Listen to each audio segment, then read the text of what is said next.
शिवले आचार्य गुरुदेव 108 श्री विशुद्ध सागर जी महामुनि राज की। शिवले आचार्य गुरुदेव 108 श्री विशुद्ध सागर जी मुनि राज की। अभी आवाज वहां तक पहुंचाना है। आचार्य गुरुदेव अभी पथरिया में विराजमान है। हमारी आवाज यहाँ से पथरिया तक जाना चाहिए। लगना चाहिए कि हाँ वहाँ दीमापुर में अलीजीत सागर जी महाराज का चौमासा हो रहा है और वहाँ के भक्तों की आवाज़ वहाँ तक आई है। चलो आचार्य गुरुदेव 108 श्री विशुद्ध सागर जी महामुनि राज के। मुनि श्री 108 अलीजीत सागर जी महामुनि राज के। समस्त मुनि संघ के। चलिए मंगलाचरण के लिए सभी लोग हाथ जोड़ लेंगे। मोक्ष मार्गस्य नेतारम हेतारम कर्म भोवृताम ख्यातारम विश्वतत्त्वानां वंदे तद्गुण लब्धये। चबले देवादिदेव एक जाट मूल नायक श्री महावीर भगवान की जय। आचार्य गुरुदेव 108 श्री विशुद्ध सागर जी महामुनि राज की जय। मुनि श्री 108 अलीजीत सागर जी महामुनि राज की। समस्त मुनि संघ की। पूज्य मुनि श्री के चरणों में त्रिवार नमोस्तु निवेदित करते हुए निवेदन कर रहे हैं कि महाराज श्री आप अपने मुखारविंद से अमृतमयी वाणी का रसपान कराकर हम सभी के लिए कृतार्थ करें। नमोस्तु महाराज श्री, नमोस्तु महाराज श्री, नमोस्तु महाराज श्री।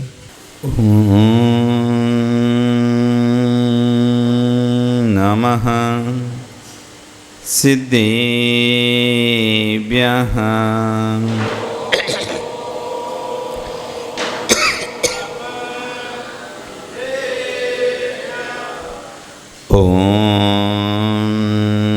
नमः सिद्धेभ्यः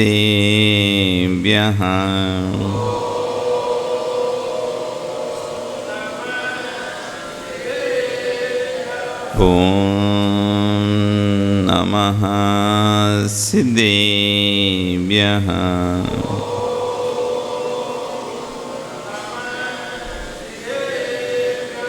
तिर्यणि खग्गिणाय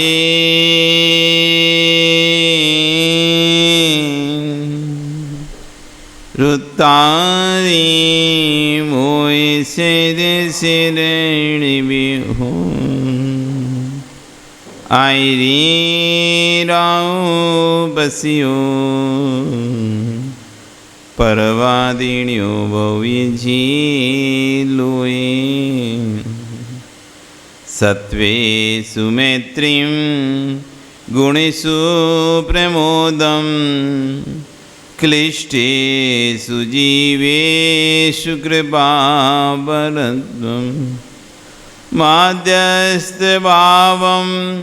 विपरीतवृत्तौ सदा ममात्मा विदधाति देवः सदा ममात्मा विदधाति देवः सदा ममात्मा विदधाति देवः।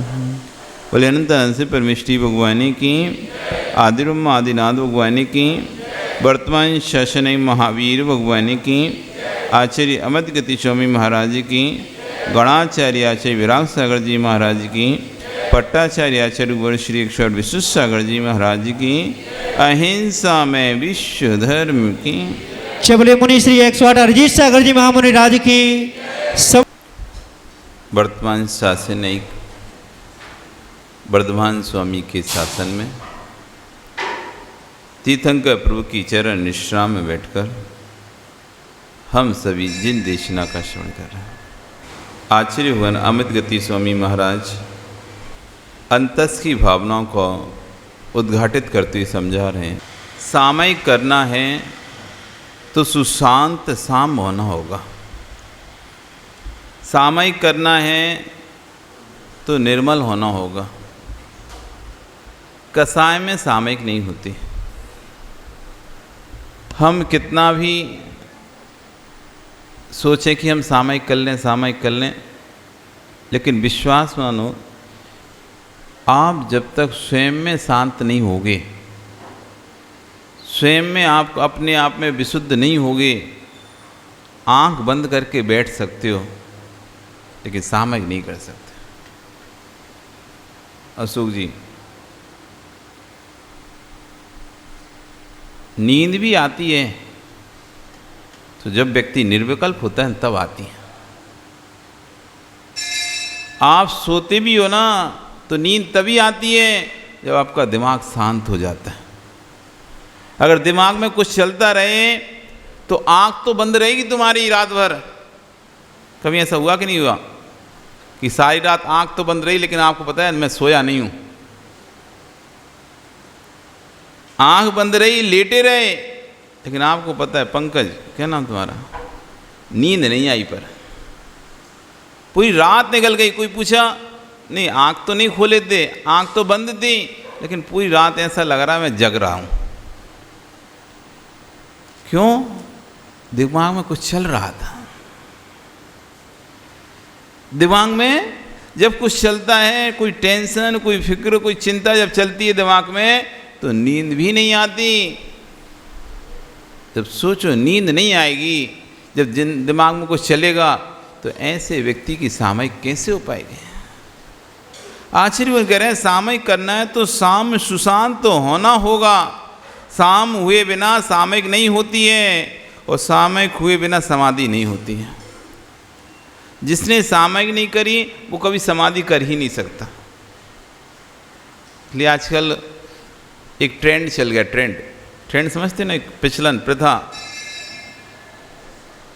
अस्पताल में पड़े हुए हैं वो, नलियां लगी हुई हैं, डॉक्टर बोल दिया भैया अब 1 घंटा 2 घंटा 5 घंटा के हैं, देख लो।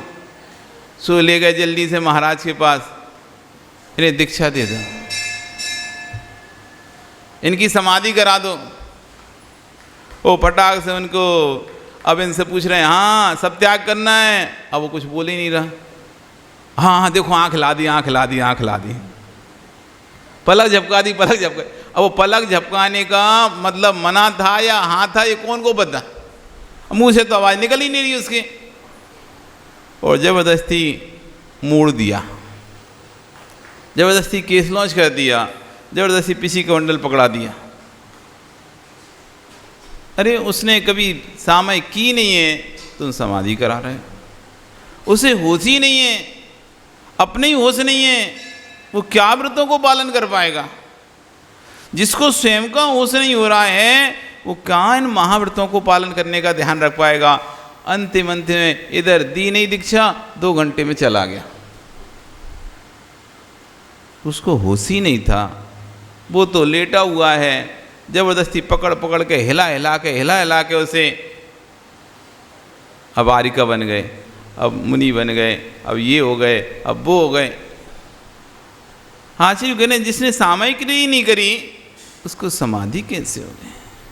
जिसे स्वयं का ही होश नहीं है कि वो क्या कर रहा है क्या नहीं कर रहा है। इसलिए समाधि संयम भी लेने का भाव है किसी का, तो जब तक बुद्धि विवेक काम कर रहा है, शरीर काम कर रहा है, तभी ले लो। अस्पताल में जाने के बाद और डॉक्टर ने जवाब दे दिया, इतना सस्ता धर्म नहीं है हमारा कि सब जगह से जब तुम्हारे को ना हो गई यहाँ आ जाओ। ये गाय की पूछिया पकाने वाला थोड़ी ना धर्म है कि गाय की पूछ पकड़ा दो बैकुंठ पहुँच जाओगे। गाय की पूछ पकड़ा दो बैकुंठ पहुँच जाओगे कि भाई अंते सब कुछ नहीं बचा, सबने मना कर दिया, डॉक्टर ने हाथ उठा दिए, सबने परिवार वालों ने सब कुछ नहीं है, ये पिच्छी पकड़ा दो चलो पहुँच जाएगा बैकुंठ।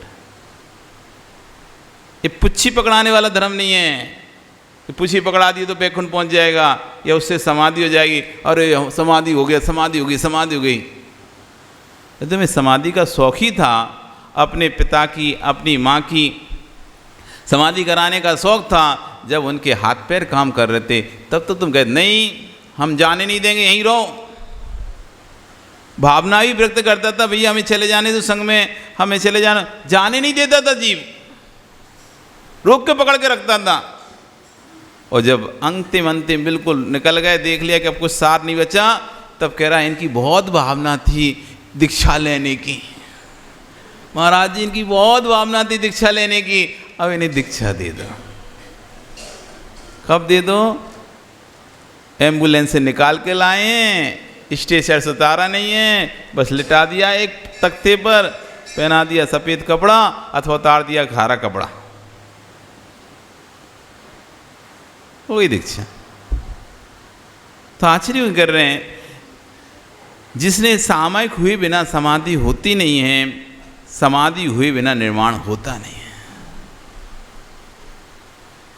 समता सर्वभूतेषु, परिणामों में सभी प्राणियों के प्रति निर्मलता आना चाहिए, जगत के सभी प्राणियों के प्रति साम्य भाव आना चाहिए, तब होगी सामायिक। निर्वाण की सिद्धि चाहिए तो तुम्हें सामयिक करना पड़ेगी, और सामयिक सिद्धि चाहिए तो पहले तुम्हें साम्य बुद्धि लाना पड़ेगी। साम्य बुद्धि समझते हो? साम्य बुद्धि किसे कहते हैं? समान बुद्धि।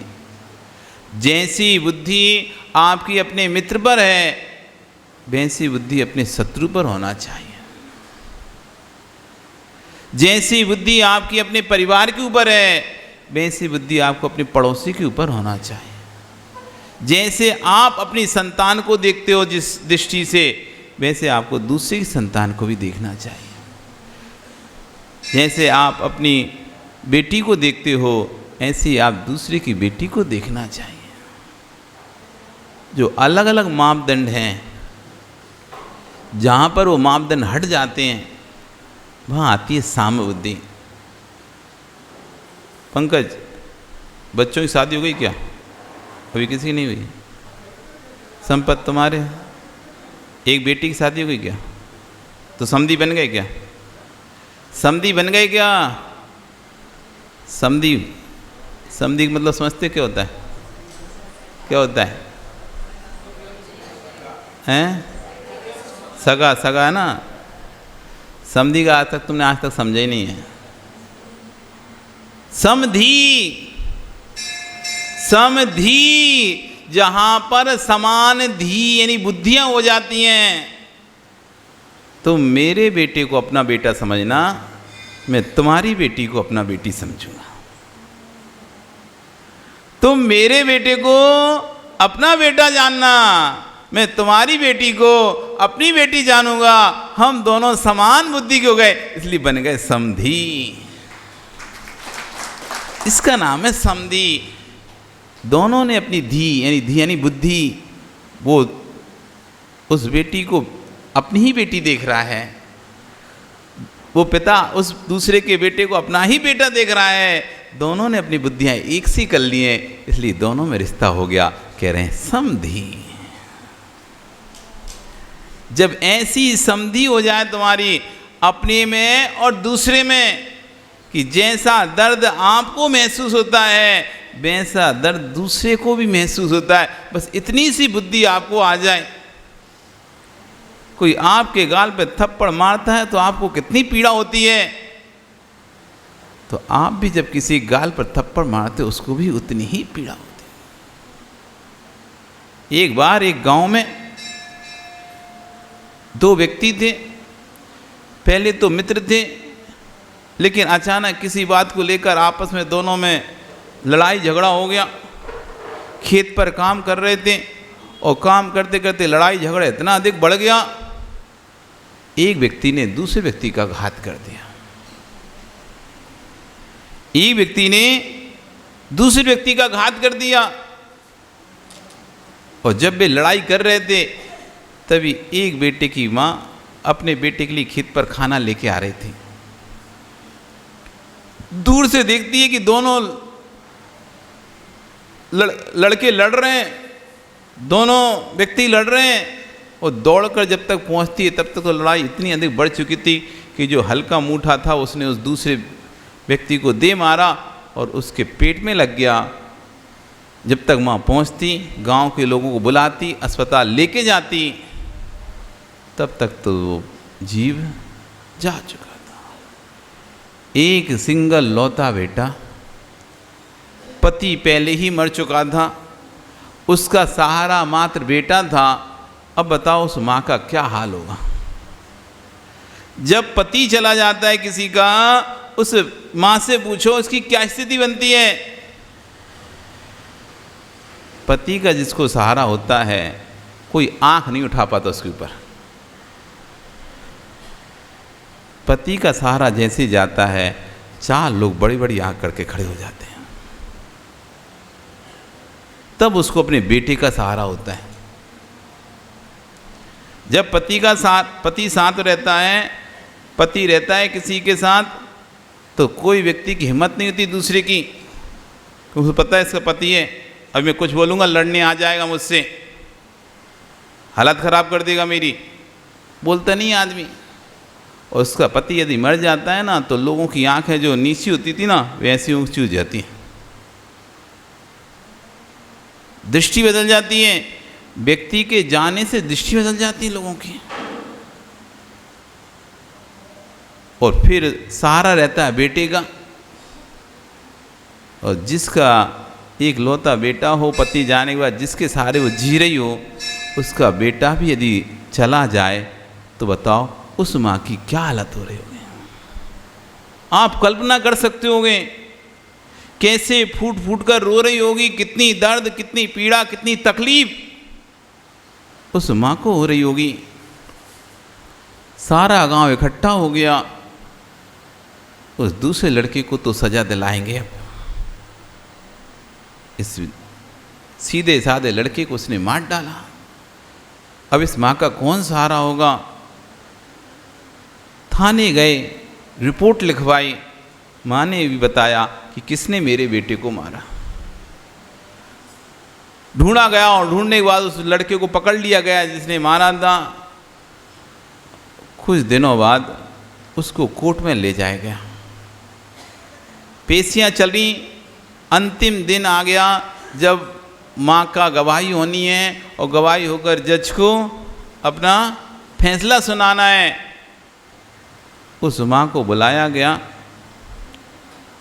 और वकील ने कहा, देखो ये वही व्यक्ति है जिसने तुम्हारे बेटे को मारा है, ध्यान से देखो, गौर से देखो, और जज साहब को बताओ इस लड़के ने ही तुम्हारे लड़के को मारा है। वह नज़र उठाकर देखती है और देखकर कहती है, नहीं ये वो नहीं है। सब शॉक्ड। इतने दिनों की लड़ाई चल रही, इतने दिनों से केस चल रहा है और स्वयं ने ही उसकी रिपोर्ट लिखाई है और आज स्वयं ही मना कर रही है कि नहीं ये वो लड़का नहीं है। जज साहब कहते हैं ध्यान से देखो, आप आपने ही अपनी रिपोर्ट में इसका नाम लिखाया है कि इसी ने आपके बेटे को मारा है। वो कहती नहीं जज साहब ये वो नहीं है। फिर से जज साहब पूछते हैं कि भाई आप फिर से देखो, क्योंकि केस खत्म हो जाएगा थी, आपके ऊपर तो केस था, आप ही मुख्य गवाह हैं इसके, और आप ही मना कर दोगे तो फिर केस में दम ही नहीं है कुछ। नहीं जज साहब ये वो नहीं है,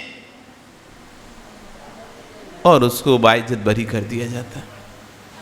इधर जब गांव में वापस जब आती तो गांव के लोगों का क्रोध बढ़ा हुआ था।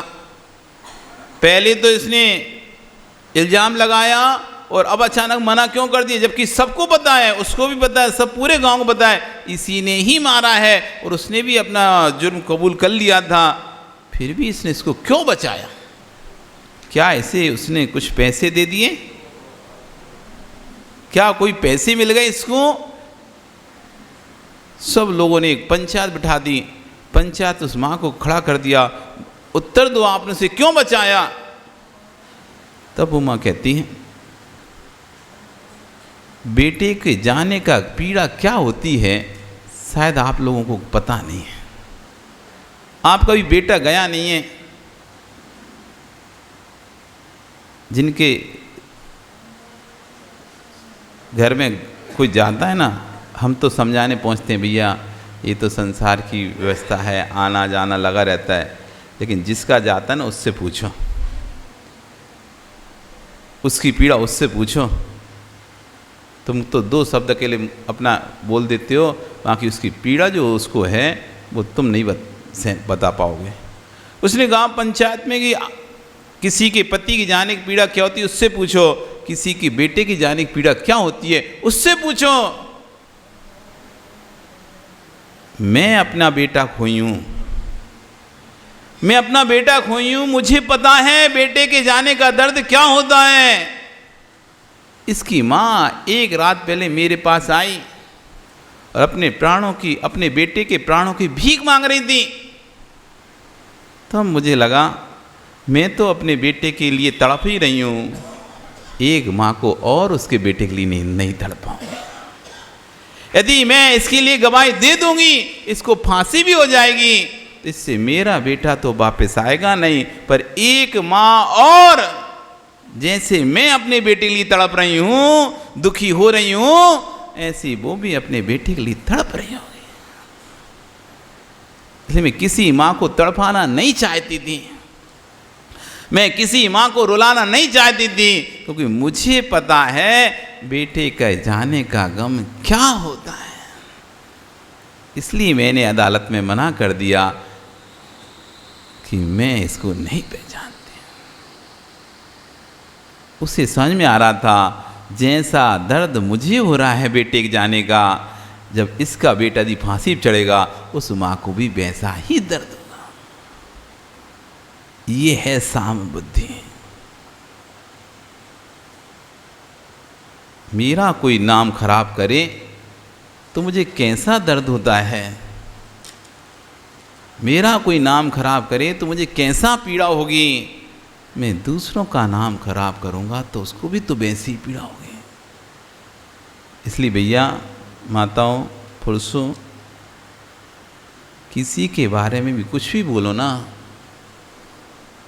बड़े सोच समझ के बोलना। किसी के बारे में कुछ भी बोलो, बड़े सोच समझ के बोलना। जैसी पीड़ा उसको हो रही है, कल को मेरे साथ वैसा घटित होगा तो वैसी पीड़ा मुझको भी होगी। यदि कोई मुझको वैसा बोलता तो मुझको कितनी पीड़ा होती। आज मैं किसी को बोल रही हूं, उसकी पीड़ा कितनी होगी। बेटी को सिर में दर्द हुआ, बेटी को सिर में दर्द हुआ, अरे रे बेटी को बहुत दर्द है, मेरी बेटी को बहुत दर्द है। और बहू को सिर में दर्द हुआ, नाटक कर रही है। बेटी को सिर में दर्द हुआ, बहुत दर्द है, मेरी बेटी को बहुत दर्द है। बहू को दर्द हुआ, नाटक कर रहे हैं। स्वयं की माँ को दर्द हुआ, मेरी माँ बहुत बीमार है, बहुत दुखी है, बहुत कष्ट में है, मेरी भाभी उसको बहुत, मेरी माँ को बहुत परेशान करती है, हमारी भाभी अच्छी नहीं है, हमारी माँ को परेशान करती है। और खुद तुम सासू को परेशान करती हो, वो तुम्हें दिखाई नहीं दे रहा। मेरी भाभी हमारे भैया को हमारी माँ से अलग कर रही है, अपना अपना कर रही है, और तुम सास अपने घर में आकर, ससुराल में आकर सासू से अलग हो गई, वो तुम्हें नहीं दिखाई दे रहा कि तुम भी तो अपनी सासू को वैसे ही परेशान कर रही हो जैसे तुम्हारी भाभी तुम्हारी माँ को परेशान कर गई। माँ का दुख आंसू बहा रहा है और सासू का दुख है नाटक करती रहती होता, रोजी नहीं काम है। सासू रोजी का काम है और माँ का दुख फोन लगा के पूछ रही है। यहाँ सासू पड़ी भी है तो बगल में कमरे में पानी के लिए नहीं पूछने जा रही है, और वहाँ माँ को, माँ तुम ठीक हो ना, हम आ जाएं जरूरत पड़े तो। नहीं भाई, जैसी पीड़ा तुम्हें अपनी माँ की दिखाई दे रही है, जिस दिन वैसी पीड़ा सासू की दिखाई दे जाएगी। जैसी पीड़ा बेटी की दिखाई दे रही है, वैसी पीड़ा बहू की दिखाई दे जाएगी। समझना, अब तुम सामयिक के योग हो गए, अभी सामयिक योग नहीं हो। अभी माला फिर लो, तुम पाठ पढ़ लो, पूजन कर लो, लेकिन सामयिक नहीं कर सकते, सामयिक नहीं कर सकते। किस किस को करना है सामयिक? करना है ना। आज से अपनी बुद्धि को संबुद्धि करना प्रारंभ कर दो।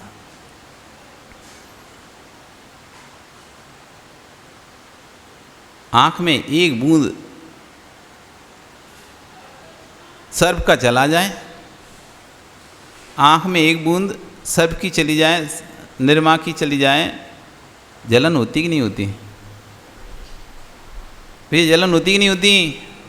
होती है ना माताओं। इतना इतना सर्प, इतने इतने कपड़े आप धोते हो, कितना सर्प इकट्ठा होता है, और एक नोब खोल देते हो, सारा सर्प नाली में बह जाता है, लाखों करोड़ों जीवों की प्राण निकल जाते हैं। कभी सोचा है क्या? एक बूंद जाने पर जिसकी आंख लाल पड़ जाती है, वो सारा सर्फ तुमने कपड़े धोए, वॉशिंग मशीन चलाई और बढ़िया खूब अच्छा वाला लेके आना सर्फ, बहुत तेज वाला सर्फ लेके आना, और तुमने कपड़े धोए और नॉब खोल दिया, वहाँ पे पूरा सर्फ बल बल बल बल करके नाली में बह रहा है। उस नाली में कितने लाखों करोड़ों जीव इलबिला रहे हैं, किलबिला रहे हैं। वे सब के ऊपर जब सर्फ का एसिड जाता है, वे चटर पटर मर जाते हैं। ओहो, कभी सोचे नहीं है कहां से होगी सामायिक, कहां तक वो जा रहा है सर्प, जहां तक वो निर्मा जा रहा है बहकर, उस नाली के वहां तक के जीव खटर खटर मर जाए। सामायिक सामायिक करो सामायिक। अब महाराज जी घर में बहुत चूहे हैं, हम मारते नहीं हैं चूहों को, हम तो पिंजरा लगा लिए हैं, पिंजरा लगाकर पकड़ते हैं हम तो। फिर क्या करते हो, बाहर रोड पर छोड़ देते हैं। भैया अब बाहर रोड पर तुमने छोड़ दिया, अब वो कहाँ जाएगा? किसी गाड़ी के नीचे आ गया, किसी नाली में जाकर गिर गया, किसी पक्षी ने देख लिया, उसने उठा के पकड़ लिया। इधर उसकी हिंसा हुई, उधर उसके छोटे छोटे लाल लाल बच्चे बिल में माँ के लिए बिलक रहे थे, वे उधर बिलक बिलक कर मर गए। महाराज जी हमने तो किसी को मारा ही नहीं है, हमने तो किसी को मारा ही नहीं है। तुमने एक माँ को उसके बेटों से अलग कर दिया, इधर माँ मर गई, उधर बेटे बिल में पलक मर गए। अब रो रहे हो हमारी संतानें नहीं हो रही, तुमने दूसरों की संतानों को मारा है, अब कैसे तुम्हारी संतान हैं? क्या उपाय क्या है? यशपाल जी बस इसी उपाय की खोज में तो हम निकले हैं कि इससे बचना है हिंसा से, तो गृहस्थी से ही दूर हो जाओ। गृहस्थी में रहेंगे मुश्किल है, कोयले की कोठरी में रहो और कालिक ना लगे, संभव नहीं है। यदि कालिक से बचना है, कोठरी से निकल जाओ, यही उपाय है, यही उपाय है। बेचारे वे चूहे मिलक मिलक कर मर गए। कभी दया भी नहीं आती माताओं तुमको कि कैसे वो बिलक बिलक के मर गया? एक बार भी नहीं सोचा आपने उसके परिवार के बारे में, उसके बच्चों के बारे में? आपको कोई घर से बाहर निकाल दे तो कैसा कष्ट पीड़ा होती, कैसा दर्द होता है आपको, और आपने एक जीव को उसके घर से निकाल दिया। सामायिक अब करो सामायिक। अभी बड़े अपने आप को हम तो बहुत धर्मात्मा है। अब पता चलेगा हम कितने धर्मात्मा हैं। अभी तो समय हो गया, लेकिन धीरे धीरे हैं। अरे भैया आप तो कह रहे 7 बजे, हमारे पास तो खबर आ गई महाराज जी 10 मिनट और कम करो। कई महिलाओं को, पुरुषों को वो होती है व्याकुलता आकुलता हो जाती है, लेट कर देते हो। हाँ आप तो और कम करो, 10 ही मिनट का प्रवचन करो। ऐसे कहने वाले भी हैं भैया, आप कह रहे 10 मिनट और करो, लोग कह रहे हैं कि 10 ही मिनट करो बस। अब जिनकी बुद्धि जैसी उनको वैसा। मिथ्या दृष्टि जीव को जिनवाणी ना सुहाए, क्या ऊँगे? ऊँगना समझते हो? प्रवचन सुनते सुनते बहुत सारे लोग तुम्हें दिख जाएंगे। सुन रहे हो? हाँ हाँ हाँ सुन रहे। सोते रहेंगे के ऊँगे के लड़ पड़े, लड़ने लगेगा प्रवचन में, या फिर के उठ घर को जाए, या तो उठ को घर को चला जाएगा। यही मिथ्या दृष्टि जीव की पहचान। मिथ्या दृष्टि जीव को जिनवाणी न सुहाए, के ऊँगे के लड़ पड़े के उठ घर को जाए। सब प्रकार के जीव हैं जगत में, नाना जीवा नाना कम्मा। अनेक प्रकार के जीव और उनके अनेक प्रकार के कर्म, पर सब में अपन को समता भाव रखना है, इसका नाम है सामयिक। आचार्य गुण कह रहे हैं साम्य बुद्धि होना चाहिए, सामयिक की सिद्धि चाहिए तो साम्य बुद्धि होना चाहिए, पानी जैसी बुद्धि होना चाहिए। जैसे पानी भेद नहीं करता, इस गड्ढे को भरूंगा इस गड्ढे को नहीं भरूंगा। जब पानी बहता है सबको समान करते हुए आगे बहता है। जब तक वो बराबर नहीं होगा आगे नहीं बढ़ेगा, पहले उस गड्ढे को बराबर कर लेगा, उसके बाद ही आगे जाएगा। देखा नहीं क्या? कितना भी गहरा से गहरा गड्ढा हो, वो पानी ऐसे नहीं कि इसको छोड़ो तो बहुत गहरा गड्ढा, अपन आगे वाले आगे निकलते हैं। नहीं, पहले इसको बराबर करो। जब लेवल बराबर हो जाएगा, सामने वाले के बराबर लेवल हो जाएगा, तब पानी आगे जाएगा। कितना भी ऊंचा स्थान हो, पानी आगे नहीं बढ़ेगा। कब तक? जब तक इस लेवल को उस स्थान के बराबर नहीं कर लेगा, और जब उस स्थान के बराबर कर लेगा अब चलो आगे। ऐसी बुद्धि, उसे कहते हैं साम्य बुद्धि, उससे बोलते हैं साम्य बुद्धि। आचार्य कह रहे हैं पानी जैसा परिणमन चाहिए, भूमि चाहे गहरी हो चाहे उथली हो, संकीर्ण हो कंकरीली हो, समतल हो, गड्ढे हो नहीं हो, लेकिन पानी जब भी बढ़ता है सबको एक लेवल करके बढ़ता है। कभी गड्ढा नहीं दिखाई देता पानी में? पानी में गड्ढा दिखाई देता है क्या? एक सा दिखाई देता है। अब जब पानी सूखता है तब पता चलता है कहाँ गड्ढा है। इसलिए भैया बड़े संभल के रहना। जब कहीं पानी भरा हो ना, ऐसे मत चल लेना जैसी सामान रोड होगी तुम चले जाओ, पता नहीं कौन से गड्ढे में जाके गिरोगे। पानी में थोड़ी ना दिखता है कि कहाँ गड्ढा है कहाँ नहीं है।